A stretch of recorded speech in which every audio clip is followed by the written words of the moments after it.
Assalamualaikum warahmatullahi wabarakatuh. Nah, jumpa lagi dengan saya. Hari ini kita pelajaran PKN ya. Nah, untuk memulai pelajaran pada hari ini, kita harus berdoa dulu. Berdoa disilahkan. Berdoa cukup. Nah, kita lanjut ke materi hari ini. Check it out. Nah, materi kita pada hari ini adalah lembaga kementerian dan lembaga non-kementerian di Indonesia. Materi ini masih sambungan dari kemarin, masih sambungan dari nilai-nilai Pancasila dalam praktik penyelenggaraan negara. Nah, untuk lebih jelasnya, kita lanjut ke slide berikutnya. Nah, kita masuk ke Kementerian Republik Indonesia. Kementerian di Republik Indonesia diatur dalam pasal 17 Undang-Undang Dasar Negara Republik Indonesia tahun 1945. Itu ada di pasal 17. Nah, rinciannya sebagai berikut. Nah, pasal 17 ayat 1, Presiden dibantu menteri-menterinya. Ini berarti menteri-menteri itu bertugas sebagai pembantu presiden untuk menjalankan tugasnya. Yang kedua, menteri-menteri itu diangkat dan diberhentikan oleh presiden. Nah, ini berarti pengangkatan dan pemberhentian menteri merupakan hak prerogatif dari presiden. Yang ketiga, setiap menteri membidangi urusan tertentu dalam pemerintahan. Misalnya, ini Sri Mulyani. Sri Mulyani itu ahli atau expert di bidang keuangan, maka dia diangkat oleh presiden menjadi Menteri Keuangan. Yang keempat, pembentukan, pengubahan, dan pembubaran kementerian diatur dalam undang-undang. Nah, ini seperti yang terjadi kemarin, yaitu pembubaran Menteri Riset dan Teknologi yang diubah menjadi Badan Ristek Nasional dan digabung ke Kementerian Pendidikan dan Pendidikan Tinggi. Nah, selain dalam pasal 17 Undang-Undang Dasar, keberadaan kementerian juga diatur dalam Peraturan Presiden Nomor 7 Tahun 2015 tentang Organisasi Kementerian Negara. Nah, slide ini masih membahas tentang Kementerian Negara Republik Indonesia. Kementerian Negara adalah lembaga pemerintah Indonesia yang membidangi urusan tertentu dalam pemerintahan. Ini ada yang membidangi keuangan, militer, kesehatan, sosial, dan sebagainya. Kementerian berkedudukan di ibu kota negara yaitu Jakarta dan berada di bawah dan bertanggung jawab kepada presiden.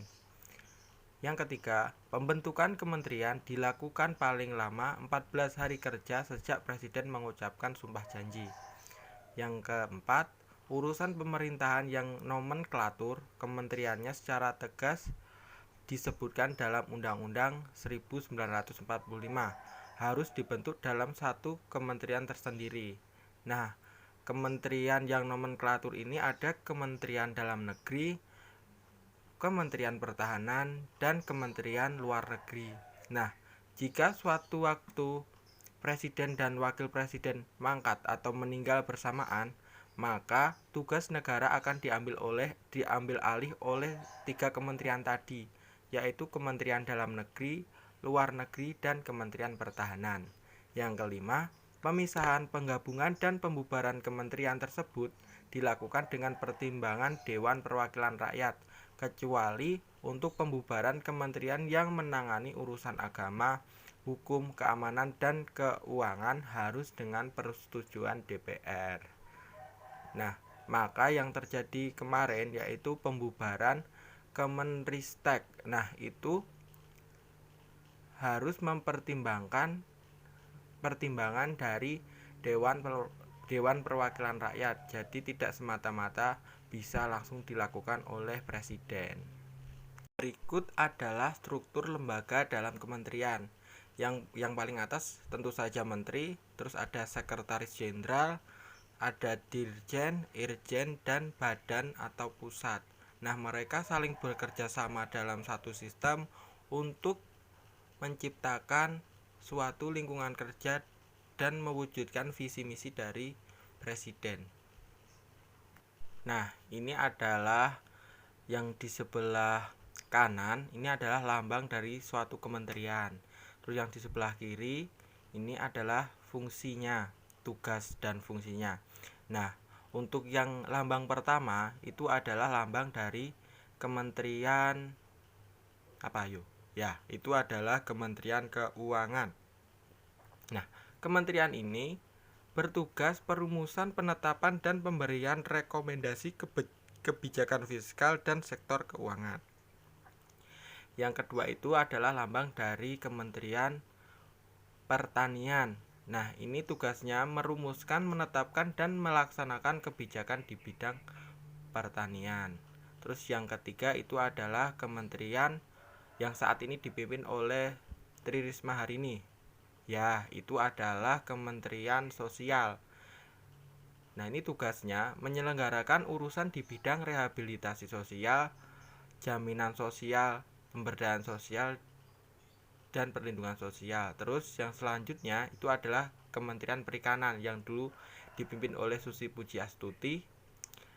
Yang dulu loh, bukan yang sekarang. Nah, itu di bidang kelautan tentu saja dan perikanan. Yang terakhir adalah Kementerian Olahraga. Ini adalah yang mengurusi di bidang pemuda dan olahraga, termasuk kementerian yang mengurusi pemberangkatan atlet-atlet Indonesia dalam Olimpiade Tokyo kemarin.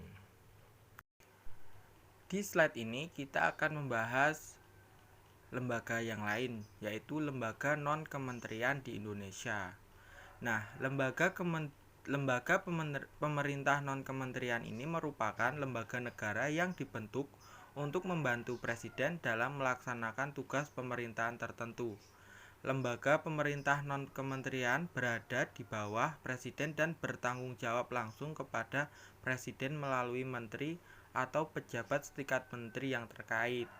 Nah, ini contohnya ada BKKBN, BNN, Badan Intelijen Negara, dan lain sebagainya. Nah, ini dia lembaga non-kementerian.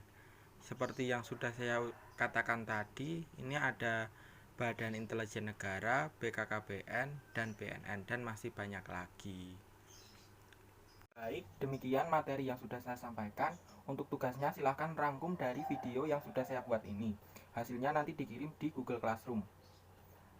Tetap jaga kesehatan, jangan lupa pakai masker, dan jaga jarak, hindari kerumunan. Wassalamualaikum warahmatullahi wabarakatuh.